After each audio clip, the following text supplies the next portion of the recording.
जिसके पास धन नहीं है वो गरीब नहीं है, वह तो असल में रईस है यदि उसके पास विद्या है। लेकिन जिसके पास विद्या नहीं है वह तो सब प्रकार से निर्धन है।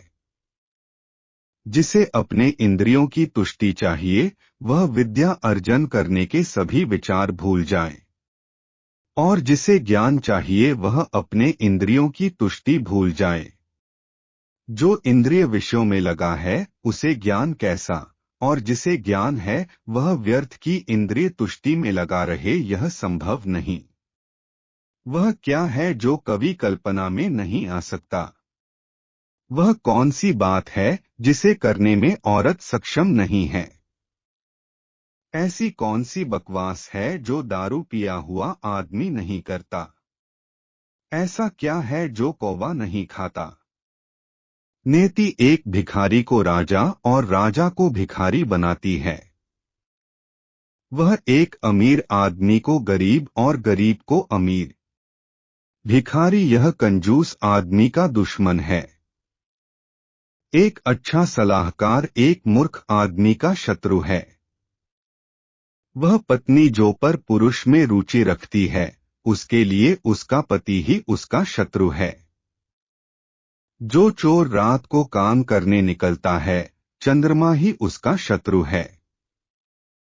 जिनके पास यह कुछ नहीं है, विद्या, तप, ज्ञान, अच्छा स्वभाव, गुण, दया भाव, वो धरती पर मनुष्य के रूप में घूमने वाले पशु है। धरती पर उनका भार है। जिनके भेजे खाली है वो कोई उपदेश नहीं समझते। यदि बांस को मलय पर्वत पर उगाया जाए तो भी उसमें चंदन के गुण नहीं आते। जिसे अपनी कोई अकल नहीं उसकी शास्त्र क्या भलाई करेंगे। एक अंधा आदमी आईने का क्या करेगा? एक बुरा आदमी सुधर नहीं सकता। आप पृष्ठ भाग को चाहे जितना साफ करे वो श्रेष्ठ भागों की बराबरी नहीं कर सकता। अपने निकट संबंधियों का अपमान करने से जान जाती है। दूसरों का अपमान करने से दौलत जाती है। राजा का अपमान करने से सब कुछ जाता है। एक ब्राह्मण का अपमान करने से कुल का नाश हो जाता है। यह बेहतर है कि आप जंगल में एक झाड़ के नीचे रहे, जहां बाघ और हाथी रहते हैं, उस जगह रहकर आप फल खाएं और जलपान करें, आप घास पर सोए और पुराने पेड़ों की खालें पहने। लेकिन आप अपने सगे संबंधियों में ना रहे यदि आप निर्धन हो गए हैं। ब्राह्मण एक वृक्ष के समान है। उसकी प्रार्थना ही उसका मूल है। वह जो वेदों का गान करता है वही उसकी शाखाएं हैं। वह जो पुण्य कर्म करता है वही उसके पत्ते हैं। इसीलिए उसने अपने मूल को बचाना चाहिए।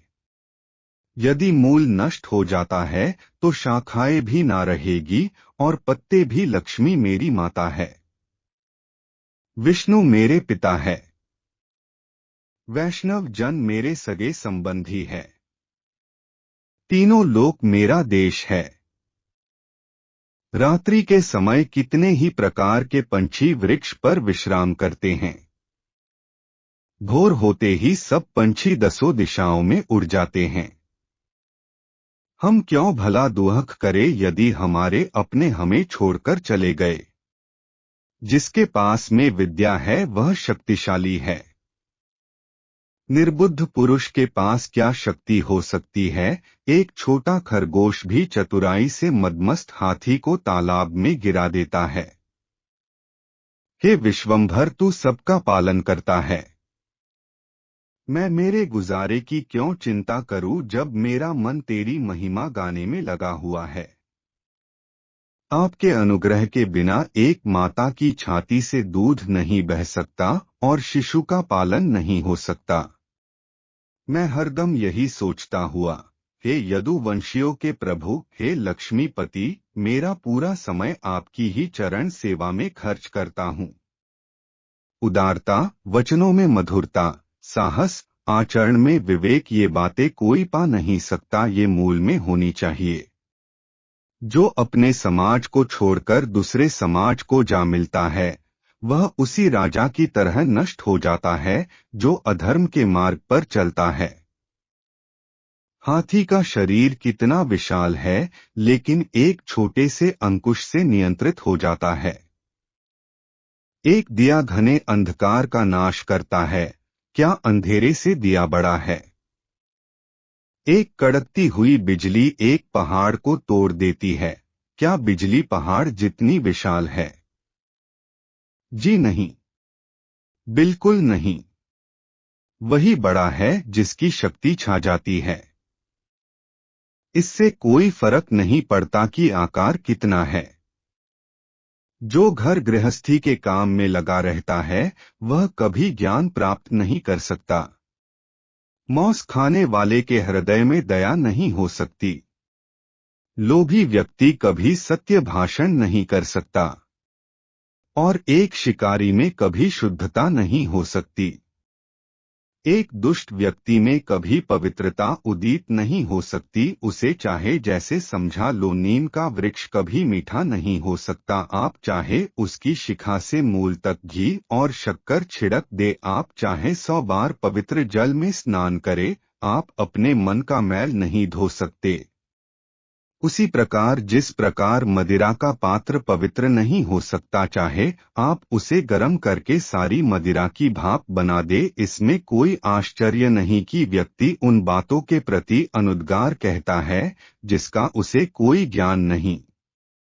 उसी प्रकार जैसे एक जंगली शिकारी की पत्नी हाथी के सर का मणि फेंककर गूंजे की माला धारण करती है।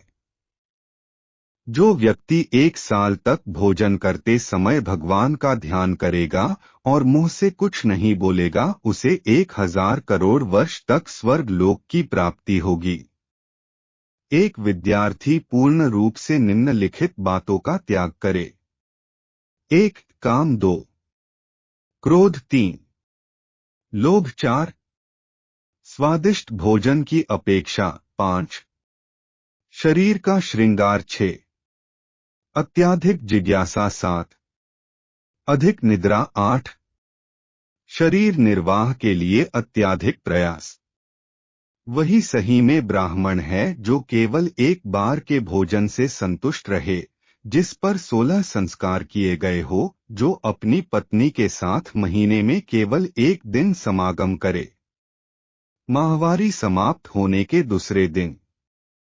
वह ब्राह्मण जो दुकानदारी में लगा है, असल में वैश्य ही है। वह ब्राह्मण जो दुकानदारी में लगा है, असल में वैश्य ही है। वह ब्राह्मण जो दूसरों के काम में अड़ंगे डालता है, जो दंभी है, स्वार्थी है, धोखेबाज है, दूसरों से घृणा करता है और बोलते समय मुंह में मिठास और हृदय में क्रूरता रखता है, वह एक बिल्ली के समान है। एक ब्राह्मण जो तालाब को, कुएं को, ताके को, बगीचे को और मंदिर को नष्ट करता है, वह म्लेच्छ है। वह ब्राह्मण जो भगवान के मूर्ति की संपदा चुराता है और वह आध्यात्मिक गुरु जो दूसरे की पत्नी के साथ समागम करता है और जो अपना गुजारा करने के लिए कुछ भी और सब कुछ खाता है, वह चांडाल है।